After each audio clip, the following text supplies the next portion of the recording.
రవిశంకర్ అయ్యన్నాన్ని హెలికాప్టర్లో పంపిస్తే ఆ హెలికాప్టర్ నాది నువ్వు ఎలా పంపిస్తావంటాడు జగన్మోహన్ రెడ్డి. తెలుగుదేశం, జనసేన లేకపోతే బీజేపీ మంత్రులకు, ముఖ్యమంత్రికి లోకేష్ ప్రజా దర్బార్లో వచ్చిన వినతులు 1,74,000 ఫిర్యాదుల్లో సగం భూములకు సంబంధించి. మొన్న పెద్దిరెడ్డికి సంబంధించి 200 కోట్ల రూపాయలు ఒక 15 కుటుంబాలకు సంబంధించిన ల్యాండ్ కబ్జా చేశారని చెప్పేసి వాళ్ళు మహిళ ఆ కుటుంబ సభ్యులు వచ్చి కంప్లైంట్ చేశారు లోకేష్కి.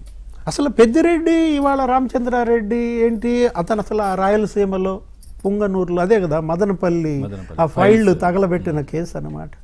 ఆ ఫైళ్లు తగలబెట్టినప్పుడు ఆ రోజు ముఖ్యమంత్రి వెంటనే సీరియస్ అయిపోయి డీజీపీని రవిశంకర్ అయ్యన్నాన్ని హెలికాప్టర్లో పంపిస్తే ఆ హెలికాప్టర్ నాది నువ్వు ఎలా పంపిస్తావంటాడు జగన్మోహన్ రెడ్డి.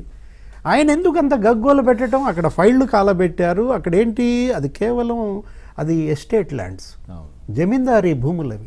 అక్కడ రాగాలపల్లి అనేటటువంటి ఆ జమీందారీ భూములు 1000 ఎకరాలు కబ్జా, కంప్లీట్ ఒక ఫ్యామిలీ, ఏది పెద్దిరెడ్డి కుటుంబము, ఆయన యొక్క